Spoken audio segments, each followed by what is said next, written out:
Assalamualaikum warahmatullahi wabarakatuh. Selamat pagi, salam sejahtera buat kita sekalian. Shalom, Om Swastiastu, Namo Buddhaya, salam kebajikan, salam presisi. Rekan-rekan media yang berbahagia, tentunya semua senantiasa dalam keadaan sehat. Hari ini tepatnya Sabtu, tanggal 27 Juli 2024. Kami akan menyampaikan beberapa terkait banyaknya pertanyaan teman-teman, ya, yaitu adanya pertanyaan teman-teman media, adanya Ketua BP2MI menyampaikan informasi pada suatu forum, ya, maka Polri, dalam hal ini Bareskrim Polri melalui Dirtipidum Bareskrim Polri melakukan inisiasi mendasari hal tersebut untuk mendapatkan informasi yang lebih mendalam, maka dikeluarkan surat perintah penyelidikan dari Bareskrim, dalam hal ini adalah Direktorat Tipidum. Mendasari surat penyelidikan, maka tentunya ada dasarnya.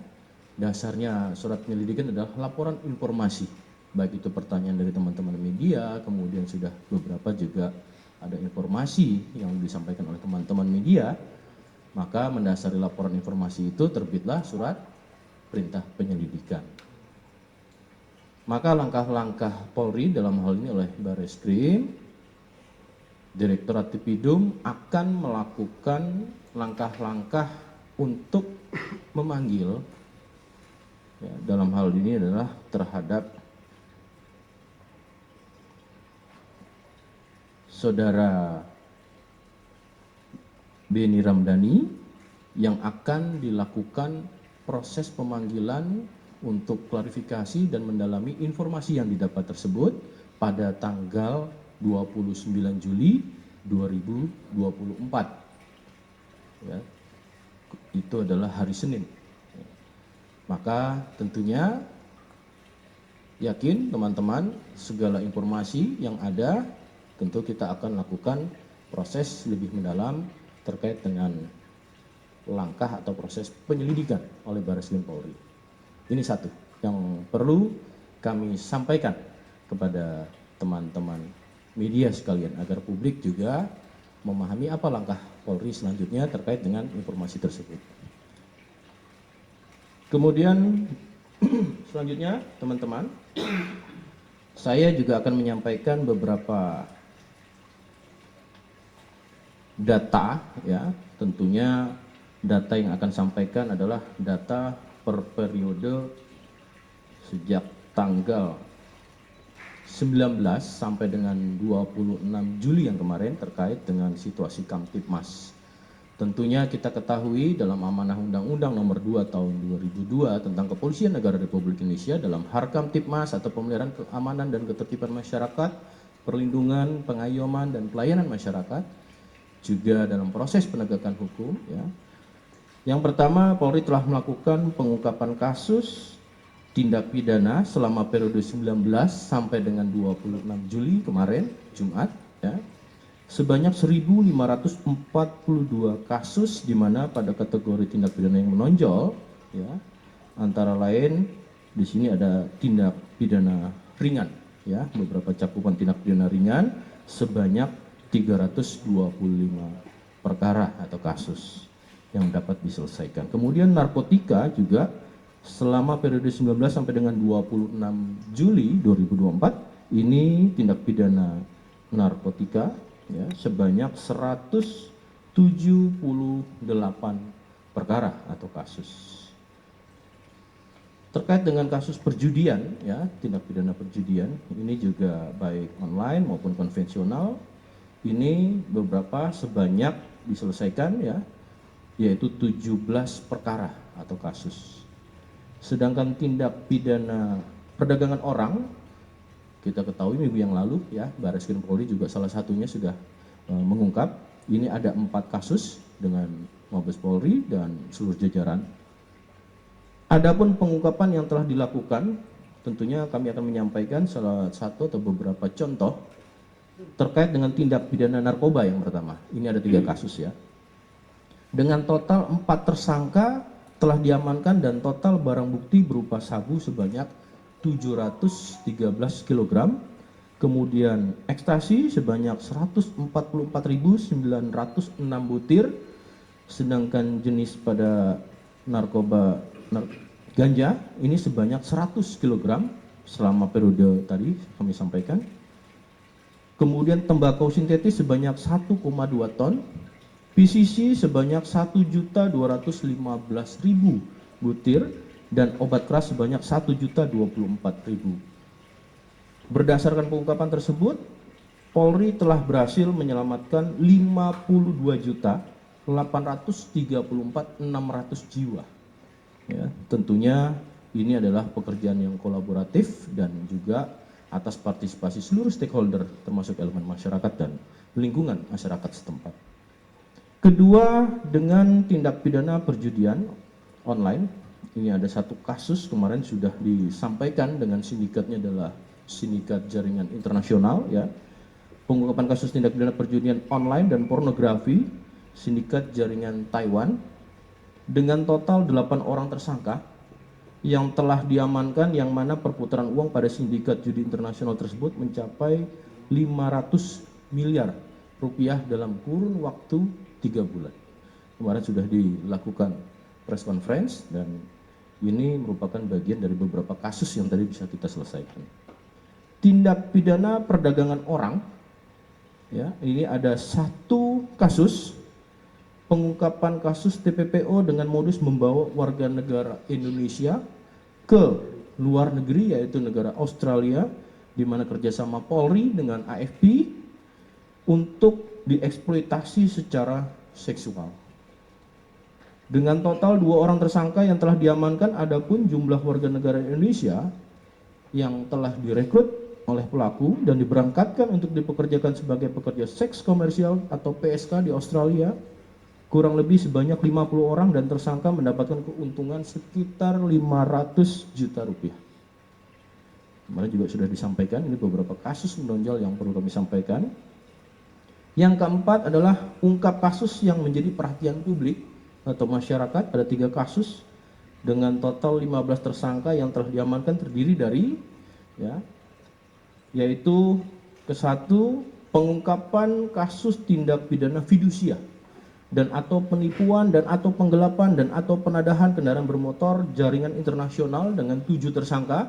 Kemarin teman-teman juga sudah mengetahui, ya, yang mana tindak pidana tersebut dilakukan di 6 TKP, ya, yaitu diantaranya ada di Provinsi DKI Jakarta, Jawa Barat, dan Jawa Tengah.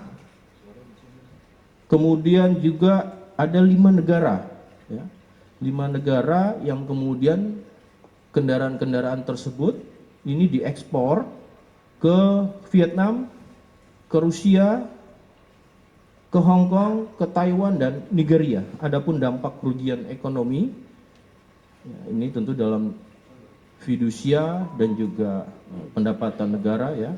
Dalam kasus ini berjumlah 876 miliar 238 juta 400 ribu rupiah. Ini kasus yang fidusia. Kemudian setelah itu pengungkapan kasus online scam jaringan internasional dengan 4 tersangka. Total korban di Indonesia mencapai 823 korban dengan total kerugian mencapai sekitar 59 miliar. Juga melakukan online scam di 3 negara lainnya, yaitu seperti Thailand, India, dan China. Adapun terhadap ketiga negara tersebut tentunya juga akan mengalami kerugian, ya, dengan rincian sebagai berikut. Di India sekitar 1.077.204 juta, sedangkan di China 91.207 juta, dan kemudian di Thailand yaitu 288.300 juta. Kemudian juga saat ini, kemarin juga kita telah menyampaikan adanya press conference pengungkapan kasus eksploitasi seksual anak secara online melalui media sosial X dan Telegram, yaitu 4 tersangka yang sudah disampaikan dan ditangani oleh Direktorat Siber Bareskrim Polri.